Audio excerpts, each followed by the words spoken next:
తెలంగాణలో ఇవాళ తేలికపాటి నుంచి ఒక మోస్తరు వర్షాలు కురిసే అవకాశం ఉందని హైదరాబాద్ వాతావరణ కేంద్రం తెలిపింది. ఈ మేరకు 20కు పైగా జిల్లాలకు ఎల్లో అలర్ట్ జారీ చేసింది. ప్రధానంగా ఆసిఫాబాద్, మంచిర్యాల, నిర్మల్, నిజామాబాద్, జగిత్, కరీంనగర్, పెద్దపల్లి, భూపాలపల్లి, అలాగే ములుగు, భువనగిరి, రంగారెడ్డి, హైదరాబాద్, మేడ్చల్, వికారాబాద్, సంగారెడ్డి, మహబూబ్ నగర్, నాగర్ కర్నూల్, వనపర్తి, నారాయణపేట, గద్వాల జిల్లాల్లో ఈదురుగాలులతో కూడిన వర్షాలు కురిసే అవకాశం ఉందని హైదరాబాద్ వాతావరణ కేంద్రం తెలిపింది. ఈ సమయంలో 40 నుంచి 50 కిలోమీటర్ల వరకు ఈదురుగాలులు వీచే ప్రమాదం ఉందని తెలిపింది.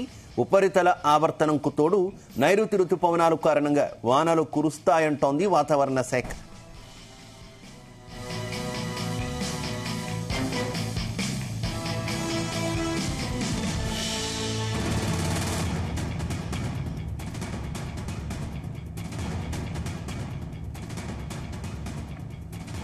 రైట్, తెలంగాణలో వానలు విస్తారంగా కురుస్తాయంటూ కూడా హైదరాబాద్ వాతావరణ శాఖ తెలిసింది. కొన్ని చోట్లయితే 40 నుంచి 50 కిలోమీటర్ల వేగంతో ఎదురుగాలులు కూడా వీచే అవకాశం ఉందని చెప్తుంది. ఇక 20కి పైగా జిల్లాల్లో ఎల్లో అలర్ట్ కూడా జారీ చేసినటువంటి పరిస్థితి.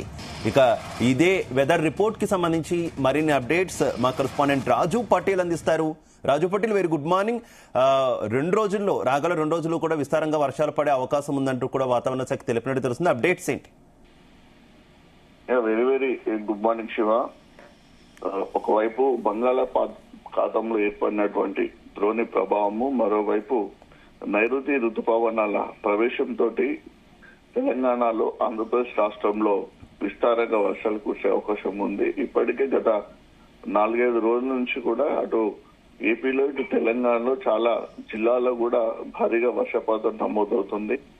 ఉరుములు మెరుపులతో కూడినటువంటి భారీ ఈదురుగాలు కూడా వీస్తున్నాయి. వాస్తవానికి మే చివరి వారము మనకి ఇప్పుడు రోహిణి కార్తీ.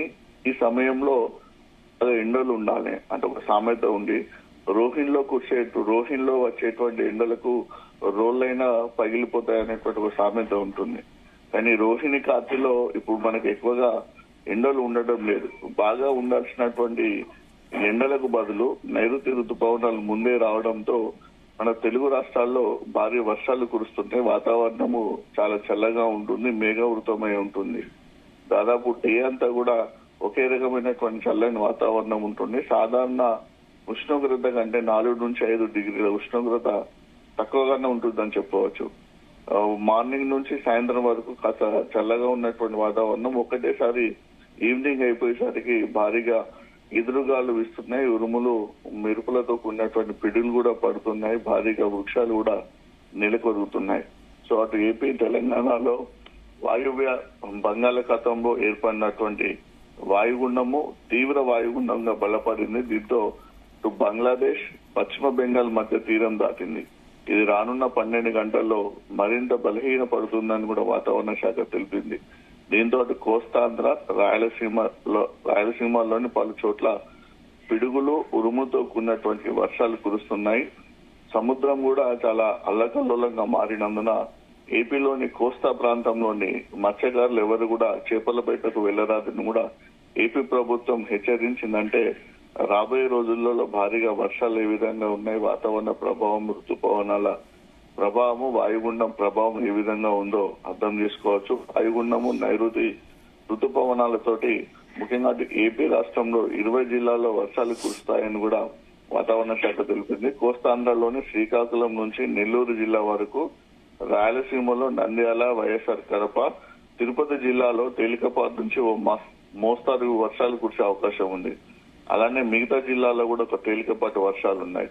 ఇక మన తెలంగాణకు వచ్చేసి ఏంటంటే 4 రోజుల పాటు వర్షాలు కురిసే అవకాశం ఉంది. జూన్ 2వ తేదీ వరకు ఎల్లో అలర్ట్ జారీ చేసింది. 20 జిల్లాలకు ఎల్లో అలర్ట్ జారీ చేసింది. దీంట్లో మనకు ఉమ్మడి ఆదిలాబాద్ జిల్లా, ఉమ్మడి కరీంనగర్ జిల్లా, అలానే ఉమ్మడి మెదక్ జిల్లా, ఉమ్మడి వరంగల్ జిల్లా, ఉమ్మడి నల్గొండ జిల్లాలో ఉన్నటువంటి 20 జిల్లాలకు కూడా ఎల్లో అలర్ట్ జారీ చేసింది. తెలంగాణ వ్యాప్తంగా కూడా నైరుతి ఋతుపవనాల విస్తరణ చాలా విస్తారంగా ఉంటుంది.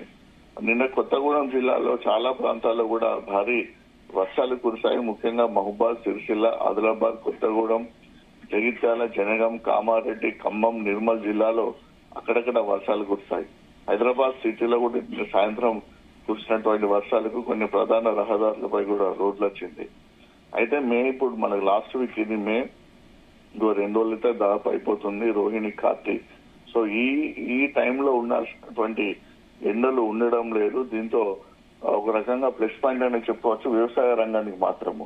ఎందుకంటే ఇది చాలా కీలకమైనటువంటి దశ. అంటే పత్తి విత్తనాలు గాని, మిర్చి గాని, పసుపు పంట గాని, మొక్కజొన్న గాని, ఈ పంటలన్నీ కూడా వేసుకోవడానికి, ఇవన్నీ ఆరుతడి పంటలు, ఈ పంటలన్నీ కూడా వేసుకోవడానికి అత్యంతమైనటువంటి కీలకమైనటువంటి సమయం ఇది. మే లాస్ట్ వీక్ లో దుక్కులన్నీ దున్నుకుంటారు, జూన్ ఫస్ట్ వీక్ లో విత్తనాలన్నీ విత్తుకుంటారు, జూన్ సెకండ్ వీక్ వచ్చేసరికి విత్తనాలు మొలకెత్తుతాయి. కాబట్టి ఇప్పుడు ఉన్నటువంటి ఈ వర్షాలు అంటే భారీగా వర్షాలు కొన్ని చోట్ల నమోదైనప్పటికీ కూడా వ్యవసాయ పంటలకు సంబంధించినటువంటి ఇప్పుడు రబీ సీజన్ వేసేటువంటి పంటలకు మాత్రం వస్తున్నటువంటి వాతావరణం చాలా అనుకూలంగా ఉంటుంది. దీంతో అన్నదాతలు చాలా ఆనందంతో ఉంటున్నారు. ఇప్పటికే పత్తి విత్తనాలు విత్తడం కూడా ప్రారంభించారు. పసుపు, మిర్చికి సంబంధించినటువంటి ఏదైతే ప్రాసెస్ ఉంటుందో ఆ ప్రాసెస్ పనిలో కూడా రైతాంగం మునిగిపోయింది.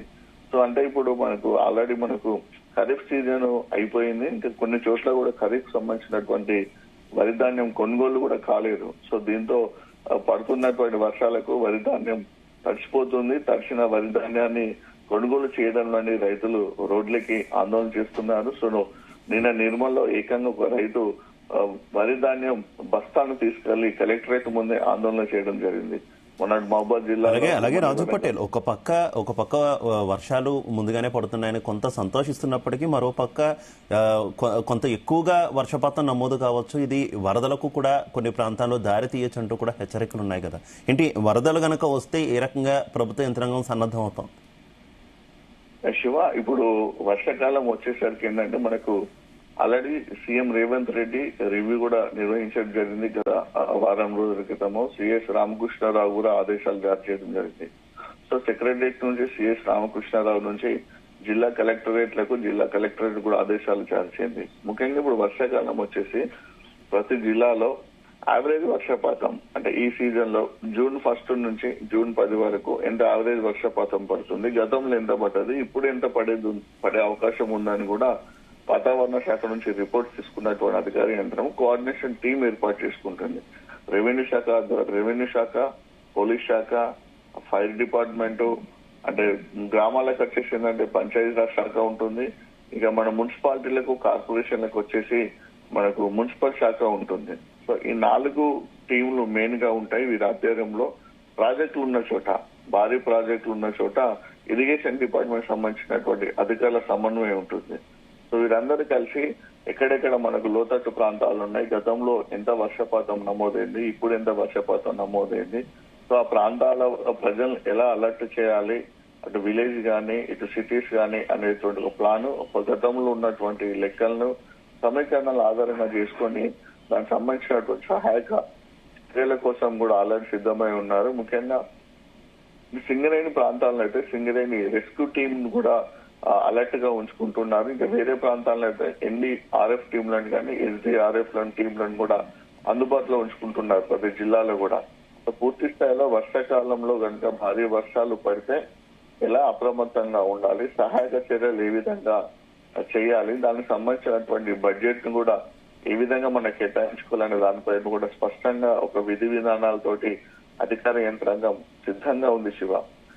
ఇక ప్రధానంగా చూసుకుంటే ప్రాజెక్టులకు వచ్చేసి ఏంటంటే భారీ వర్షాలు ఎంత వచ్చినప్పటికీ కూడా ఈసారి చాలా ప్రాజెక్టులన్నీ కూడా మినిమం వాటర్ స్టోరేజ్ లోనే ఉన్నాయి. కాబట్టి గేట్లు ఎత్తే అవకాశం లేదు. కాబట్టి దానికి కాస్త సమయం పట్టే అవకాశం ఉంది Shiva. Right, okay, thank you Raju Patel.